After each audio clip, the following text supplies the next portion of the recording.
गरीब जनता की आवाज सीधी सरकार के पास। हम बनेंगे आपकी आवाज, न्याय और सम्मान की जंग। मोदी की नीतियां बड़े बड़े खरबपतियों के लिए है। प्रियंका गांधी वाड्रा ने अमेठी में 3 सभाओं को किया संबोधित। कहा, जनता के मुद्दों पर बात नहीं करते पीएम, मेरी शहीद दादी और पिता को देशद्रोही कहते हैं पीएम। कांग्रेस महासचिव प्रियंका गांधी वाड्रा ने अमेठी क्षेत्र में 3 जनसभाओं को संबोधित किया। उन्होंने कहा, प्रधानमंत्री मेरी शहीद दादी और पिता को देशद्रोही कहते हैं। उनकी नीतियां बड़े बड़े खरबपतियों के लिए है, वे जनता के मुद्दों पर बात नहीं करते। प्रियंका गांधी वाड्रा ने अमेठी में शुक्लपुर, हारीपुर और कांग्रेस कार्यालय में उपस्थित लोगों को संबोधित करते हुए कहा कि नरेंद्र मोदी प्रधानमंत्री हैं, लेकिन इतने बड़े पद पर बैठकर सिर्फ झूठ बोलते हैं। कहते हैं कि कांग्रेस एक्सरे मशीन लेकर आएगी और आपके और मंगलसूत्र चुरा लेगी। ये किस तरह की बड़े नेता हैं। अमेठी और रायबरेली की जनता ने इनसे कहीं बड़े और महान प्रधानमंत्री देखे हैं, लेकिन इनसे सच्चाई से बात करते थे। उन्होंने कहा, इस देश के सबसे बड़े पद पर बैठे पीएम महंगाई, महिला सशक्तिकरण, रोजगार पर बात नहीं करते, वे पाकिस्तान की बात करते हैं। इंदिरा जैसी महान महिला को देशद्रोही कह रहे हैं, जिन्होंने पाकिस्तान के 2 टुकड़े के देश के लिए शहीद हुई, उन्हें देशद्रोही कहते हैं। वे राजीव गांधी को देशद्रोही कहते हैं, जिनका खून इस देश में मिला है।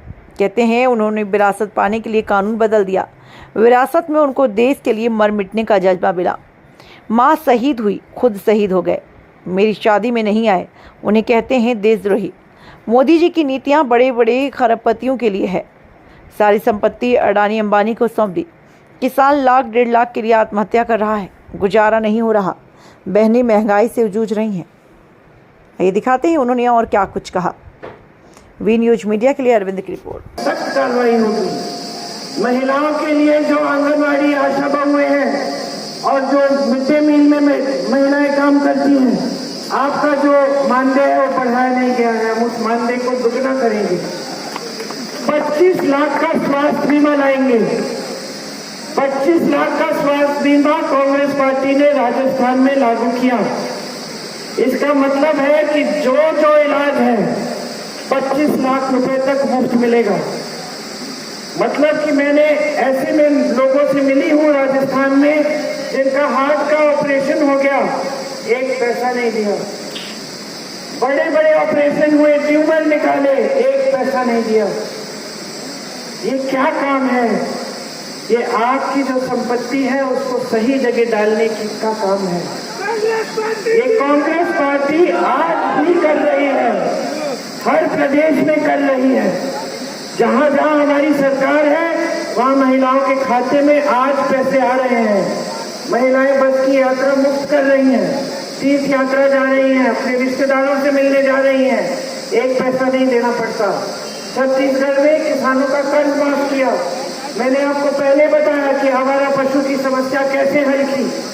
नौजवान बेरोजगार है देश में, हम करके दिखाएंगे, क्योंकि हमने काम करके दिखाया है। इसका प्रमाण जहां जहां कांग्रेस की सरकार है वहां आपको दिख जाएगा, किसी से भी पूछ लीजिए।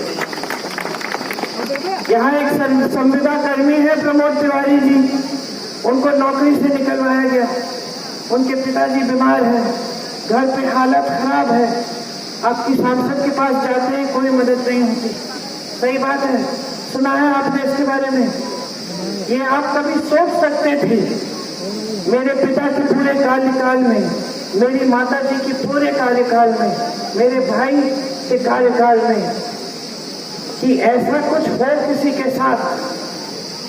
कोई संकट में है, पिता बीमार है, नौकरी से निकलवा दिया गया, सांसद से मदद मांगने के लिए जाते हैं और उसको भगा दिया जाता है। आप ये सोच सकते हैं? कभी नहीं हुआ होगा।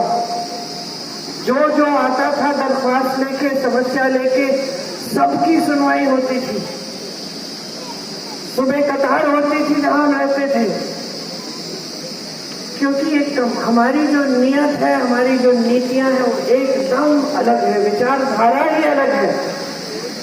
हम भगवान का नाम लेते हैं और भगवान को हम यही शपथ देते हैं कि हम सेवा करेंगे, निष्ठा से करेंगे, श्रद्धा से करेंगे और सच्चाई से करेंगे।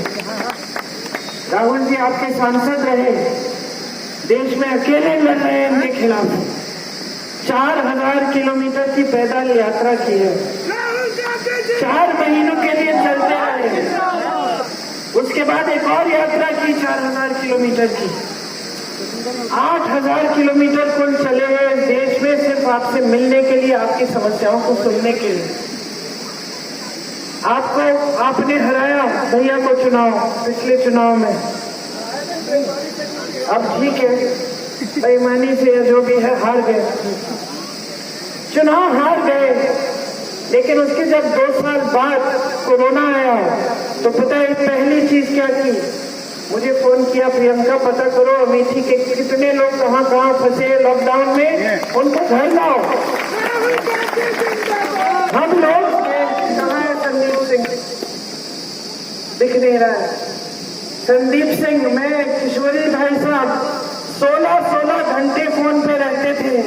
गुजरात से फोन आता था, दीदी हम फंस गए हैं, हम मर जाएंगे, हमारे पास खाने को नहीं है। बिहार से, हैदराबाद से, मुंबई से अमेठी के नौजवान लोग पलायन करके गए थे, नौकरी करने के लिए फंसे हुए थे। मोदी जी ने कहा 1 दिन में सब कुछ बंद, लॉकडाउन। कुछ नहीं सोचा कि लाखों लोग पलायन करके आते हैं, घर कैसे पहुंचेंगे। लोग पैदल चलने लगे। हम उनको ढूंढ कर, जहां जहां से हमने हेल्पलाइन खोली, जहां जहां से फोन आए, वहां हमने इंतजाम किया कि उनको राशन मिले, तेल मिले, वो उनका गुजारा हो जाए और फिर उनके लिए वापस आने का साधन मिले। और ये राहुल जी ने तब किया जब आपके सांसद नहीं रहे, जब आपने चुनाव हराया, क्योंकि उनका रिश्ता आपके साथ राजनीतिक रिश्ता नहीं था, प्रेम का रिश्ता था। सच